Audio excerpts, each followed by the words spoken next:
Algunas de las cosas que haces hoy para cuidarte nacieron en una época de pánico.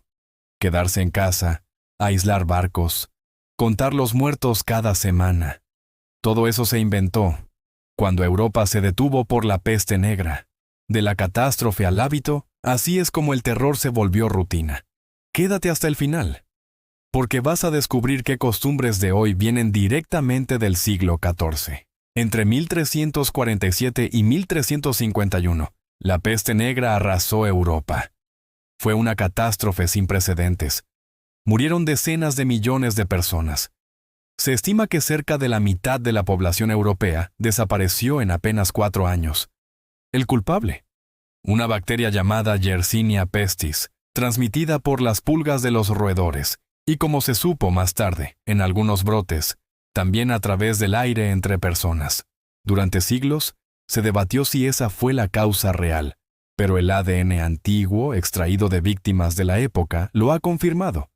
Esa bacteria fue la misma protagonista en las oleadas sucesivas que golpearon el continente durante cientos de años. Frente a un enemigo invisible y mortal, una ciudad portuaria en el Adriático tuvo una idea radical: no dejar entrar a nadie.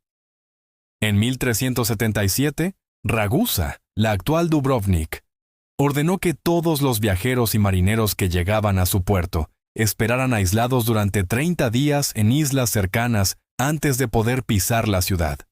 Más tarde, ese periodo se alargó a 40 días, o 40 giorni. Acababa de nacer la cuarentena. Poco después, la poderosa Venecia perfeccionó la idea. Creó los primeros hospitales de aislamiento permanentes del mundo, los lazaretos. Eran islas enteras dedicadas a llevar a los enfermos fuera de la ciudad para cortar las cadenas de contagio.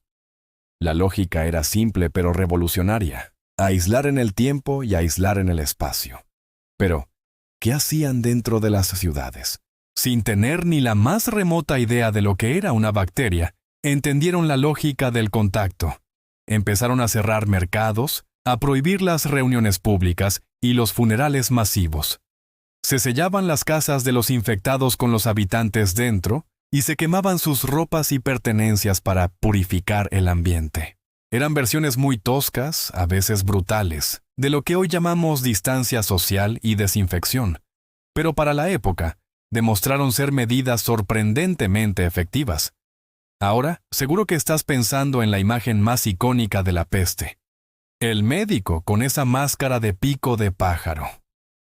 Pues, ojo al dato. Ese traje no es del siglo XIV. Es un invento muy posterior, del siglo XVII, creado por el médico francés Charles Delorme, para protegerse durante las plagas de su época. La idea era llenar el pico con hierbas aromáticas para filtrar el mal aire. La imagen se volvió un ícono del terror de la peste, pero en realidad llegó casi 300 años después del primer gran brote. Un mito popular que no encaja con la cronología real. Cuando las nuevas olas de la peste golpeaban ciudades como Londres, surgió otra herramienta clave, una que cambiaría la historia de la salud pública: contar. Empezaron a registrar los muertos por parroquia cada semana en unos documentos llamados Bills of Mortality. Y gracias a un comerciante llamado John Ground, nació la epidemiología moderna. Él se dio cuenta de que esos números no eran solo una lista macabra, sino una guía para la acción. Si los muertos por peste subían en un barrio concreto, las autoridades podían actuar ahí, concentrando los recursos. El dato se convirtió en un arma sanitaria. Pero, ¿y si una ciudad entera estaba infectada? En 1720, cuando la peste golpeó Marsella, la respuesta fue aún más drástica: los cordones sanitarios. Se crearon barreras físicas, con guardias armados, para impedir cualquier movimiento de personas o mercancías desde las zonas infectadas. Incluso se construyó un muro de piedra, el Mur de la Peste, para aislar la región de la Provenza. Este modelo de sellar regiones enteras se volvería un estándar para controlar brotes en los siglos siguientes. Así que, de todo ese horror, de ese miedo paralizante, salieron hábitos y sistemas que hoy nos son muy familiares. La cuarentena para viajeros y barcos. los hospitales de aislamiento para cortar cadenas de contagio, la distancia social y la desinfección como un reflejo casi automático ante un brote.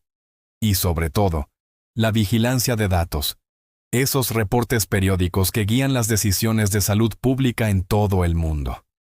Muchas de las prácticas que hoy nos parecen modernas o de sentido común nacieron, en realidad, del más profundo miedo y desesperación. Pero ese miedo también nos dejó herramientas poderosas. La importancia de aislar a tiempo, de medir lo que es importante y, en última instancia, de actuar juntos para proteger a los demás. Si quieres saber cómo estas ideas evolucionaron hasta dar forma a la salud pública actual, suscríbete a Sapio Verso y déjame un comentario.